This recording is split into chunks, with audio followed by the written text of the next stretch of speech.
There's still beta simp man out there that wants to smash flat out. Even if you just want to smash and dash, these guys will exist. Because to me, you're still a simp. Even if you do a lot of smashing and dashing with different chicks, you're still a simp, in my opinion, based on my metrics, if you're dealing with unattractive women, just robustly unattractive. And I know it's attractive to some degrees, is subjective, and it's a varying scale and spectrum on attractiveness. I'm aware of that. But then there's certain things that are just universal unattractive. Okay, let's just keep it real.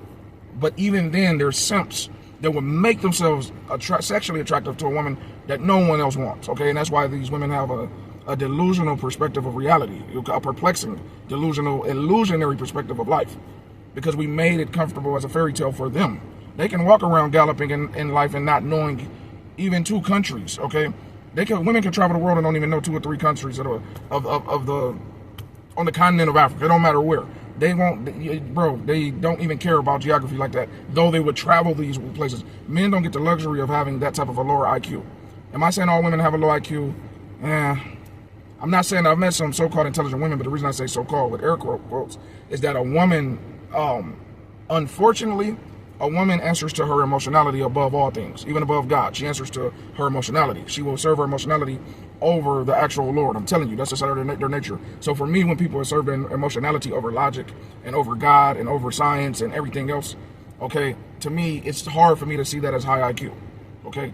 And that's no disrespect. I'm not trying to disrespect the ladies out there. I'm just saying their natural way is to respect their emotionality, and then right behind that, socioeconomic juggernauts, okay?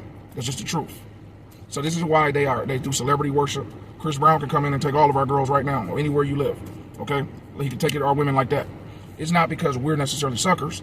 It's because outliers and exceptionalism is the syndrome that their mind works on, okay? So even a above average man out here, if he's not way above average to a woman, even a raggedy woman, he seems like almost nothingness to her. You see, this is where the delirium comes from. This is why a lot of modern men and women are not compatible.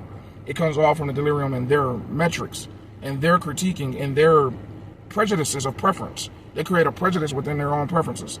Because to them, like for instance, it always has to be another level once one level is set. It's just like that. It's like a video game.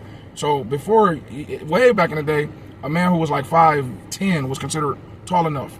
Then that turned into 6 foot. 6 foot, 6 figures, just 6-pack abs. Now 6 foot.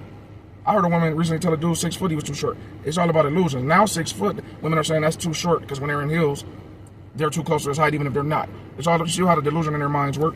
So you have to always be abnormally excessive as an outlier, even in your charisma, your aura, the vibration that comes off of you. You got to be really, really magnetic and powerful and very stoic and solid. Like practice solidarity of self, literally solid vibes and stances about yourself for real, like actually solid, right? When you're interacting with women, have a solid framework to yourself. And I'm not just talking about working out and being solid, like having strong arms and stuff like that, and you know, and things like that. Even though I got to get back, like, you know, back to my 22-inch arms like I used to have. I fell off a little bit, man, with some health issues, but you need to work on, even if you say you're not buff or whatever, still work on having a very solid, stoic vibration. This will radiate more aura and magnetism and attraction that all women are intrigued by. But you have to have an exceptional level of everything to a woman. Like, say, for instance, if you're under 6 foot,